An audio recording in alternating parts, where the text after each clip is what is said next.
Hello everyone. Today we are coming back with our fifth lecture of this series, that is the quantum mechanics, uh, in which we have to study about the variational principle and the WKB method. Okay, so जो variational principal तो हमने complete किया था. Okay, उसका भी last example है आज. Okay, वो भी कंप्लीट कर लेंगे. हमने हाइड्रोजन एटम का एग्जांपल ले लिया था, हेलियम का भी एक एग्जांपल लिया. अब इससे एक थर्ड एग्जांपल है one dimensional harmonic oscillator. Okay, ये एग्जांपल आज स्टडी करेंगे. Okay, now one dimensional harmonic oscillator तो हमें मालूम है कैसा रहता है. ओके, उसमें क्या रहता है, सिर्फ ऐसा एक रिजिड यहाँ पे रहेगा, यहाँ पे एक स्प्रिंग एंड देन यहाँ पे मास अटैच होगा और यहाँ से ऑसिलेट होता रहता है, यहाँ पे जाके फिर वापस आता है. ओके, तो वही चीज़ रहती है one dimensional harmonic oscillator. Okay, now variational method से हम इसका ग्राउंड स्टेट एनर्जी फाइंड करेंगे. Okay, one dimensional harmonic oscillator का ग्राउंड स्टेट एनर्जी हमें फाइंड करना है by using the variational method. Okay, तो पहला देखो क्या है यहाँ पे, the Hamiltonian for one dimensional harmonic oscillator. 1D harmonic oscillator means one dimensional harmonic oscillator. One dimensional consider कर रहे हैं, इसका मतलब ऑसिलेशंस कहाँ होंगे, सिर्फ एक्स डायरेक्शन में होंगे. मीन्स ऐसा अगर हम कंसिडर करें, ये है हमारा हार्मोनिक ऑसिलेटर, तो ये कहाँ पे होगा, सिर्फ देखो यहाँ से यहाँ एक्स डायरेक्शन में ही सिर्फ ये ट्रैवल करेगा. ओके, क्योंकि वन डायमेंशनल है ना, इसलिए. And trial wave function is given by, trial wave function भी यहाँ पे दिया हुआ है. तो उसका कितना वैल्यू देखो, psi of X equal to A into E raise to minus alpha x square. तो हार्मोनिक ऑसिलेटर का कोई पे भी होगा तो उसका पावर में कभी भी एक्स स्क्वायर आता है. ओके, एक्सपोनेंशियल पावर में कभी भी माइनस एक्स स्क्वायर ऐसा आता है अगर कोई भी हार्मोनिक ऑसिलेटर वाला सिस्टम होगा तो. ओके, तो उसका देखो यहाँ पे लिखा हुआ है wave trial wave function psi of X equal to A into E raise to minus alpha x square. इधर अभी ए क्या है. ओके, तो so where A is a normalization constant, तो ये नॉर्मलाइजेशन कांस्टेंट है. ओके, जिसकी वैल्यू हमें आगे फाइंड करनी है. ओके, एंड अल्फा क्या है यहाँ पे, वेरिएशनल पैरामीटर है. ओके, अल्फा यहाँ पे वेरिएशनल पैरामीटर है. देन अभी क्या है, हमें नॉर्मलाइजेशन का प्रोसेस करके हमें नॉर्मलाइजेशन कांस्टेंट पहले फाइंड कर लेते हैं. ओके, उसके बाद ये साई कंप्लीट हो जाएगा ना, अगर नॉर्मलाइजेशन कांस्टेंट हमें मिल जाएगा तो. ओके, सो नॉर्मलाइजेशन कंडीशन क्या है, देखो नॉर्मलाइजेशन कंडीशन होती है integration from minus infinity to plus infinity psi star psi D X equal to 1. वहाँ पे साई स्टार क्या रहता है, ये कॉम्प्लेक्स कॉन्जुगेट होता है. ओके, हमारे वेव फंक्शन का कॉम्प्लेक्स कॉन्जुगेट. तो ये कॉम्प्लेक्स कॉन्जुगेट एक्चुअल में चेंज कब होगा, वेव फंक्शन की तरह ही रहता है, बस इसमें चेंजेस क्या होंगे, अगर कोई आयोटा टर्म होगी. ओके, मीन्स ऐसा आई की टर्म होगी, आयोटा टर्म, तो अगर कॉम्प्लेक्स कॉन्जुगेट इसका निकालेंगे आई का, तो वो होता है माइनस आई. ओके, तभी इसमें साइन चेंज हो सकता है. ओके, अदरवाइज कुछ प्रॉब्लम नहीं होता, बाकी साई सेम ही रहता है हमेशा. ओके, तो ये कंडीशन में देखो कहीं पे भी इस साई में आई का तो टर्म है नहीं, कोई भी आयोटा टर्म नहीं है. नहीं होने की वजह से क्या हो जाएगा, ये डायरेक्ट यहाँ पे दोनों का भी स्क्वायर हो जाएगा. ओके, अभी इसका अगर हम स्क्वायर करते तो क्या बनेगा, ए का ए स्क्वायर बन जाएगा, और ये दूसरी जो टर्म है e raise to minus alpha x square, इसका कितना बनेगा, e raise to minus 2 alpha x square बन जाएगा. ओके, स्क्वायर हो गया ना. तो ए स्क्वायर जो है वो कांस्टेंट है. ओके, उसको बाहर निकाल दो इंटीग्रेशन से बाहर निकाल दिया ए स्क्वायर को. अब इंटीग्रेशन के अंदर देखो क्या है, minus infinity to plus infinity limits है. इंटीग्रेशन के अंदर बाकी का टर्म है वो e raise to minus 2 alpha x square into d x ऐसा आएगा. ओके, अभी ये इंटीग्रेशन एक आएगा इक्वल टू 1 रहेगा, क्योंकि कंडीशन में ऐसे दिया है इसलिए. अभी देखो क्या है, ए स्क्वायर को ऐसे ही रखेंगे. अब ये जो है ना, ये स्टैंडर्ड इंटीग्रल है. ओके, ये कौन सा इंटीग्रेशन, गॉसियन इंटीग्रल बोलते हैं इसे. वो देखो यहाँ पे दिया हुआ है, अगर ऐसी कंडीशन हुई कोई भी, ओके, गॉसियन इंटीग्रल रहता है ये, minus infinity to infinity E raise to minus alpha x square अगर रहेगा तो उसका आंसर कभी भी ऐसा आएगा, under root pi by alpha. Okay, ये स्टैंडर्ड इंटीग्रल्स हमें यूज़ करने पड़ते हैं वेरिएशनल मेथड में. कभी भी क्यों यूज़ करने चाहिए, नहीं यूज़ करेंगे तो भी चलेगा, नहीं यूज़ करेंगे तो वहाँ पे इंटीग्रेशन सॉल्व करते रहेंगे और आंसर हो जाएगा 5 पेज का. ओके, तो इसलिए अगर स्टैंडर्ड इंटीग्रल आप सॉल्व करते हो तो एक स्टेप में तो आपका आंसर है उसका। ओके, तो मतलब ये इंटीग्रेशन का आंसर इधर आ गया। तो ये कैसे देखो, pi by under root 2 alpha कैसे लिखा, देखो यहाँ पे क्या है, ऊपर के साइड देखो पावर में था अल्फा, अल्फा एक्स स्क्वायर के साथ क्या था, अल्फा था सिर्फ, और इधर क्या है, एक्स स्क्वायर के साथ है 2 अल्फा, इसलिए नीचे डिनोमिनेटर में भी आंसर में आएगा pi by under root pi by 2 alpha ऐसा आएगा। ओके, ये चीज़ होगी। अभी नेक्स्ट देखो क्या है, ए इक्वल टू, फिर ये सॉल्व किया। ओके, ए का वैल्यू फाइंड कर दिया। अभी ए स्क्वायर हमें ये चीज़ मिल गई। अभी ए का वैल्यू इससे फाइंड कर दिया, A equal to 2 alpha by pi whole power 1/4। Okay, ये आ गया हमारा नॉर्मलाइजेशन कांस्टेंट। ओके, ये वैल्यू कहाँ पे जाएगी, यहाँ पे इस ए में, तो हमारा wave function complete, normalize wave function हो जाएगा वो। ओके, क्वांटम मैकेनिक्स में कोई भी चीज़ नॉर्मलाइज्ड होगी, वेव फंक्शन कभी भी हम यूज़ कर रहे हैं तो उसका प्रॉपर आंसर कब आएगा, जब वो नॉर्मलाइज होगा तभी। Now expectation value of energy. अभी हमें ग्राउंड स्टेट एनर्जी फाइंड करनी है, but ground state energy is equal to the क्या रहता है हमारा हैमिल्टोनियन, और एक्सपेक्टेशन एनर्जी रहता है ना वैसा। तो एक्सपेक्टेशन एनर्जी क्या रहेगी, E equal to integration of psi star H cap psi D X upon integration of psi star psi D x. Okay, ये चीज़ होगी।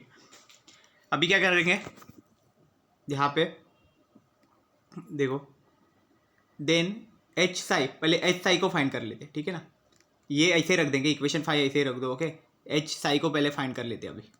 तो एच साई कैसे आएगा देखो, उसके बाद हम यहाँ पे ये जो एच साई आ जाएगा ना, इससे फिर Sai star H Sai find कर लेंगे और उसके बाद फिर वैल्यू पुट कर लेंगे, ठीक है ना, ये चीज़ होगी। तो एच कैप साई के लिए वैल्यू पुट करेंगे तो क्या होगा, एच कैप की वैल्यू है हमारे पास माइनस एच क्रॉस स्क्वायर, देखो ये जो है ना, ये एच की वैल्यू है ना पूरा एच कैप की, तो वो इक्वेशन 1 यहाँ पे लिख दो पूरा। और साई की वैल्यू भी है हमारे पास, A into E raise to minus alpha x square. Okay, A का वैल्यू हम अभी नहीं यूज़ करेंगे, ए का वैल्यू हम लास्ट में यूज़ कर लेंगे, ठीक है ना, अभी ज़रूरत नहीं है हमें। ओके, इक्वल टू माइनस, अभी क्या होगा देखो, ये जो था ना टर्म, इसको अभी अंदर मल्टीप्लाई कर दिया। ओके, ब्रैकेट के अंदर, तो क्या मिल गया देखो, minus A by 2 H cross square by M doe square by doe x square, ये मतलब डबल डेरिवेटिव आया इधर e raise to minus alpha x square का, plus A by 2 M omega square x square. तो अभी हमें क्या करना है, ये सेकेंड टर्म तो ऐसे ही रहने दो, इसमें कुछ चेंजेस नहीं करना है। ओके, ये 3-4 स्टेप तक ऐसे ही रख दो। ओके, सिर्फ अभी यहाँ पे हमें सॉल्व करना है। देखो ये डबल डेरिवेटिव है, तो पहला मैं सिंगल डेरिवेटिव निकाल देता हूँ, तो वो देखो -2 alpha X E raise to minus alpha x square, फिर और एक डेरिवेटिव निकालता हूँ। ओके, अभी एक डेरिवेटिव निकल गया, अब और एक डेरिवेटिव निकालना है, लेकिन क्या हुआ यहाँ पे 2 टर्म आ गए, देखो एक्स भी है और e raise to minus alpha x square है, मतलब 2 टर्म आ गए। यू इंटू वी रूल यहाँ पे यूज़ कर सकते हो। देन वो सॉल्व करोगे आप यहाँ पे इंटीग्रेशन, तो 2 अल्फा को पहले ही बाहर निकाल दो, -2 अल्फा को ब्रैकेट के बाहर निकाल दो, और बाकी की टर्म जो बची है X into E raise to minus alpha x square, इतने का ही सिर्फ डेरिवेशन निकालो। ओके, डेरिवेटिव निकालो, तो वो कितना आएगा देखो। ओके, तो कैसा होगा देखो, पहला एक्स मैंने आई जी टी रख दिया। ओके, उसके बाद e raise to minus alpha x square का डेरिवेटिव अगर निकलना है तो e raise to minus alpha x square ऐसे ही आएगा, फिर हमें ऊपर जो पावर में है 2 अल्फा बनेगा। ओके, वो लिखना पड़ेगा, -2 अल्फा निकले उसके साथ। सेकेंड में देखो क्या होगा, एक्स का जो डेरिवेटिव निकाला है तो 1 आएगा, और e raise to minus alpha x square as it is लिख देना है। ओके, ये होगा। अभी क्या करना है देखो, इसमें कुछ कॉमन चीज़ें मिलेंगी हमें, a बाई 2 कॉमन है, ये एक्स, ये e raise to minus alpha x square common है, तो इन सबको बाहर निकाल दो तीनों टर्म में से, तो क्या मिलेगा देखो, -a/2 H cross square by M. Okay, और देन यहाँ पे क्या होगा, ये आ गया -a/2। Okay, H cross square by M बचेगा। अभी देखो क्या है, इस 2 अल्फा को मैं अंदर अगर ब्रैकेट में मल्टीप्लाई कर देता हूँ पहला, तो कितना होगा, 4 अल्फा स्क्वायर हो जाएगा। ओके, और then -m square omega square by H cross square है, और एक्स स्क्वायर जो बन रहा था, एक्स स्क्वायर को हमने कॉमन निकाला है बाहर। ओके, और क्या किया, ये थर्ड टर्म है, इसमें से m square m omega square वो कॉमन निकाल दिया था। ओके, तो m यहाँ पे नहीं है, इसलिए ऊपर हमने मल्टीप्लाई में एक m दे दिया। ओके, इसलिए m square omega square upon H cross square बन गया। ओके, या माइनस कर दिया बाद में 2 अल्फा। ओके, 2 अल्फा वाली टर्म जो है, मतलब ये वाली टर्म, इसको 2 अल्फा से मल्टीप्लाई कर दिया, -2 अल्फा हो गया, और e raise to minus alpha x square को बाहर ही रख दिया। ओके, ब्रैकेट के बाहर उसे वहाँ पे हमने रखा हुआ है। नेक्स्ट देखो, अभी ये जो टर्म आ गई, अभी क्या है इक्वेशन 5 जो है, ओके अभी हमारे पास एच साई आ गया। एच साई मतलब कौन सा आ गया, ये टर्म आ गई, लेकिन उसके साथ साई स्टार साई भी मल्टीप्लाई में। तो हम क्या करेंगे उसको, अभी क्या करेंगे पुट करेंगे यहाँ पे, ओके कहाँ पे, E equal to integration of psi star H cap psi D x. Okay तो नीचे जो साई स्टार साई है उसका वैल्यू तो 1 आ रहा है हमारा, ओके वो पूरा नॉर्मलाइज है इसलिए हमने उसको 1 लिख दिया है। सी अभी ऊपर का ये जो वैल्यू है वहाँ पे हमें लिखना है Sai star H cap Sai. Okay तो अभी क्या किया साई स्टार के साथ, तो ये हमारा आ गया, तो यहाँ पे लिखा देखो minus A square by 2। Okay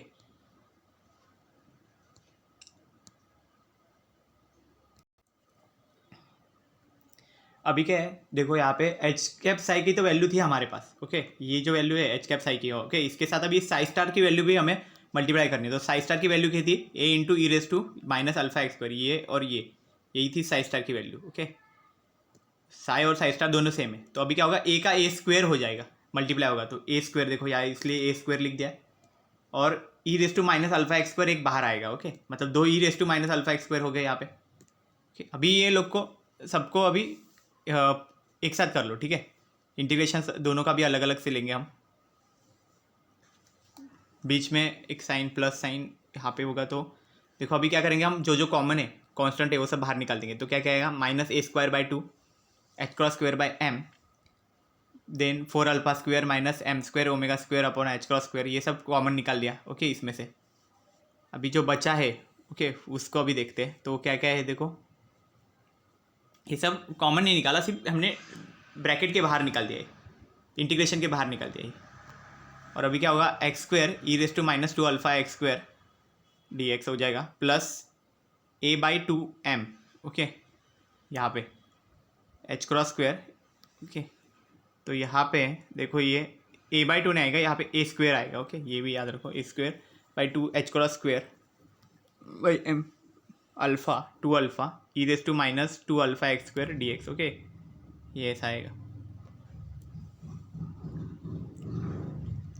minus 2 alpha दो सब टर्म को मल्टीप्लाई होंगे ना, इसलिए ये ऐसा दोनों अलग अलग से इंटीग्रेशन बने।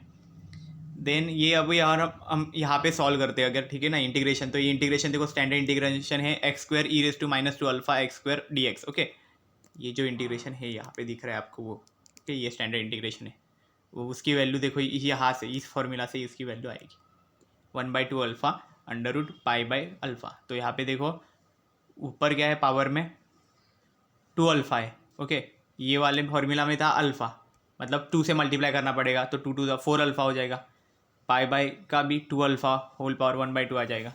ओके वो एक होगा। और जो सेकंड इंटीग्रेशन है e raise to minus 2 alpha x square D x, तो वो डायरेक्ट है, मतलब उसका गॉसियन इंटीग्रल है, तो गॉसियन इंटीग्रल का फॉर्मूला ये है। ओके ये स्टैंडर्ड इंटीग्रल से वो याद रखो, फिर इजीली आप डेरिवेशन कर पाओगे। नेक्स्ट क्या है a square by 2 H cross square by m minus alpha plus, अभी क्या किया माइनस को अंदर दे दिया इन्होंने। ओके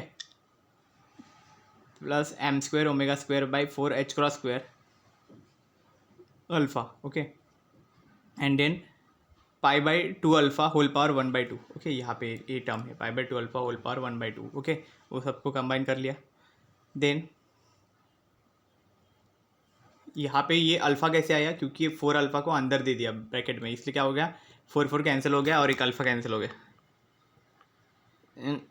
नेक्स्ट टर्म देखो plus A square by 2 H cross square by M 2 alpha pi by 2 alpha whole power 1/2। Okay ये एक टर्म आ गई। देन देखो अभी क्या करना है, कंबाइन करो सबको। ओके उसमें से जो कॉमन निकल रहा है वो कॉमन निकाल लो। तो क्या क्या कॉमन निकला a square by 2 H cross square by m common निकला, then pi by 2 alpha whole power 1/2 ये भी चीज़ कॉमन निकली। तो बचा क्या अंदर minus alpha plus M square omega square upon 4 H cross square alpha plus 2 alpha. Okay ये अभी इसमें से कॉमन है। तो आपको ये समझ में आ गया होगा कि ये कैसे कैसे, मेन तो आपको ये स्टैंडर्ड इंटीग्रल से याद रखो और ये कैसे यूज़ करना है वो भी याद रखो, ठीक है ना।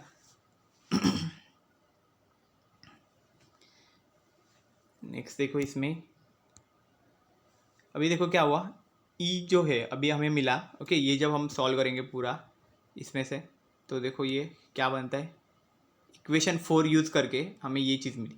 कैसे मिली? क्योंकि ए की वैल्यू वहाँ से पुट की है ना, इक्वेशन 4 में देखो ए की वैल्यू हमें मिली है, ए की वैल्यू देखो 2 alpha by pi whole power 1/4, okay. तो अभी हमारे पास क्या था, वो ए की वैल्यू है 2 alpha by pi whole power 1/4। तो अगर ए स्क्वेयर है यहाँ पे, तो 1/4 का 1/2 हो जाएगा, मतलब 2 alpha by pi 1/2, okay, half हो जाएगा वो। और 2 अल्फा बाई पाई 1/2 हो जाएगा, और इधर भी 2 पाई बाई 2 अल्फा 1/2, तो ये दोनों एक दूसरे को कैंसिल कर देंगे, ओके। ये ए स्क्वेयर का टर्म चला गया, और फिर बचता क्या है अभी, H cross square by M. और ये देखो अल्फ़ा और 2 अल्फ़ा है ना, इसमें से भी क्या हो जाएगा, देखो 2 अल्फ़ा माइनस अल्फ़ा, सिर्फ अल्फ़ा बचेगा। तो क्या कर देता हूँ, इसको अल्फ़ा कर देता हूँ, ये टर्म को पूरा कैंसिल कर देता हूँ, ठीक है ना, सिर्फ अल्फ़ा बचेगा, alpha plus M square omega square. तो इतना टर्म बचेगा, H cross square by M, alpha plus M square omega square upon 4 H cross square plus alpha. तो वही होगा ना, H cross square bye 2m, हाँ 2 भी है, ओके, 2m आएगा, एंड ब्रैकेट में क्या आएगा, alpha plus M square omega square upon 4 H cross square alpha, okay. ये चीज़ हो गई। अभी क्या करेंगे, हम डिफ्रेंशिएट करेंगे, हमें अल्फ़ा की वैल्यू फाइंड करनी है ना। अल्फ़ा वैल्यू फाइंड करने के लिए हमें क्या करना पड़ेगा, उसको मिनिमम वैल्यू का फॉर्मूला उसको कैसे करें, तो क्या करना पड़ेगा, do E by do alpha को हमको जीरो करना है, ओके। तो पहले do E by do alpha हम फाइंड कर लेते हैं, मतलब D E by D alpha, okay. Differentiate E expectation value of energy with respect to alpha करेंगे, तो कितना बनेगा, अगर अल्फ़ा से करेंगे तो ये ब्रैकेट की टर्म तो बाहर ही रखने दो, अल्फ़ा तो इधर 1 आएगा, minus M square omega square upon 4 H cross square alpha square, okay. ये डिफ्रेंशिएशन पता चल गया ना, 1/x का डिफ्रेंशिएशन आता है -1/x square, okay, according to variation principle. अभी क्या वेरिएशनल प्रिंसिपल अगर हम यूज़ करें, so d by D alpha of e is equal to 0, okay okay, 0 consider करके अगर वेरिएशन ये हम सॉल्व करें तो क्या हुआ, ये हमने D E by D alpha, मतलब डिफ्रेंशिएशन जो है alpha with respect to alpha expectation value का जो डिफ्रेंशिएशन किया गया वो यहाँ पे पूरी वैल्यू है, तो ये यहाँ पे लिख दिया। ब्रैकेट की टर्म को हम, ब्रैकेट के बाहर की टर्म को मैंने नहीं लिखा क्योंकि वो टर्म सिर्फ ये साइड जाएगी तो 0 ही बन जाएगी, इसलिए वो लिखने की ज़रूरत ही नहीं है। देन क्या होगा, ये जो माइनस वाली टर्म है ना, इसको दूसरे साइड लेके जाते प्लस हो जाएगा, और देन अल्फा स्क्वायर को एक साइड लेके आते, ये साइड लेके आते, तो alpha square equal to M square omega square upon 4 H cross square, okay. ये चीज़ बनेगी अल्फा स्क्वायर की वैल्यू। अभी क्या करना है हमें, जो अल्फ़ा स्क्वायर हमें मिला है अभी उससे अल्फ़ा की वैल्यू निकालो, तो अल्फ़ा कितना बनता है, M omega upon 2 H cross, okay, मतलब स्क्वायर रूट कर दिया तो ये बन गया M omega upon 2 H cross. अभी क्या करना है, ये जो अल्फ़ा की वैल्यू है इससे हमें एक्सपेक्टेशन वैल्यू एनर्जी की वैल्यू है उसमें, वही एक्चुअली ग्राउंड स्टेट एनर्जी बनेगी हमारी, तो उस वैल्यू में हमें पुट करना है, फिर हमें एक्चुअल वैल्यू मिलेगी। तो अगर अल्फ़ा की वैल्यू हम पुट करते हैं वहाँ पे, तो क्या बनेगा, ई इक्वल टू, तो यहाँ पे बनेगा M omega upon 2 H cross plus M square omega square upon 4 H cross square, और अल्फ़ा अभी नीचे है तो मतलब क्या होगा, 2 H cross upon M omega से मल्टीप्लाई हो जाएगा, तो वहाँ पे एच क्रॉस कैंसिल, 2 से 2 कैंसिल, एक 2 बचेगा नीचे, एम ओमेगा ओमेगा मतलब कितना होगा, M omega upon 2 H cross, ऐसा बन जाएगा। यहाँ पे m omega upon 2 H cross बन जाएगा, और पहले में भी m omega upon 2 H cross ही लिखेंगे हम, ओके। तो दोनों एम 2 एच क्रॉस है, तो फिर टोटल आंसर बनेगा M omega upon 2 H cross, m omega upon H cross बनेगा, एम कैंसल, एच क्रॉस से एच क्रॉस कैंसिल, एक एच क्रॉस बचेगा, H cross omega upon 1/2, okay.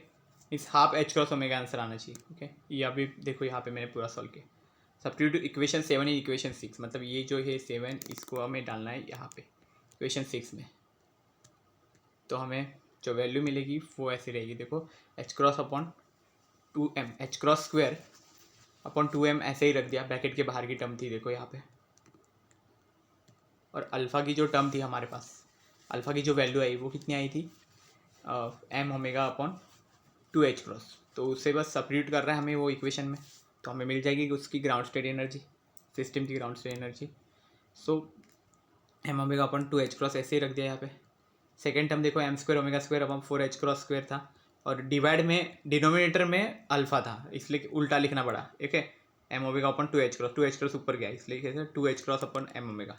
तो इसमें से कैंसिल क्या होगा, ये एम कैंसिल हो जाएगा, एक एम गया, देन स्क्वायर का भी एक यहाँ गया, ये एक गया, ये 2 गया, और नीचे बचेगा 2, यहाँ पे 2 बचेगा। ठीक है, तो क्या कितनी टर्म बची वहाँ पे, ओमेगा का भी वैसे ही होगा, देखो एक ओमेगा चला जाएगा, तो क्या होगा M omega upon H cross 2 M omega upon 2 बचेगा। सो ये एम ओमेगा अपॉन 2 सो इधर कितना आएगा, H cross omega by 4 plus H cross omega by 4। Okay, ये कैसे आएगा, 4 कैसे आ गया, ये बाहर भी तो है H cross square by 2m। Okay, वो भी मल्टीप्लाई होगा, मल्टीप्लाई होने से क्या होगा, एम कैंसिल हो जाएगा, और एच क्रॉस ऊपर एक आ जाएगा। ओके, एक एच क्रॉस कैंसिल होकर ऊपर एक एच क्रॉस बचेगा, और ये देखो 1/4 प्लस 1/4 कितना आएगा, 1/2, इसलिए क्या हो गया, half h cross omega by 2। So expectation value of energy of the harmonic one dimensional harmonic oscillator, that is ground state energy of the harmonic oscillator, it is about half h cross omega. आप classically भी देखोगे तो भी यही energy रहती है, quantum में भी। Okay, half h cross omega. Okay, और इसको अगर जनरल फॉर्म में रहते हैं तो वे n/2 एच क्रॉस ओमेगा ऐसा रहता है। Okay, so this is all about the ground state energy of the harmonic oscillator. We have found it, and this is our last lecture of the variational principle. Okay, next lecture we will start about the WKB. Okay, WKB approximation. So I hope you have cleared all these things about the today's lecture. Thank you very much.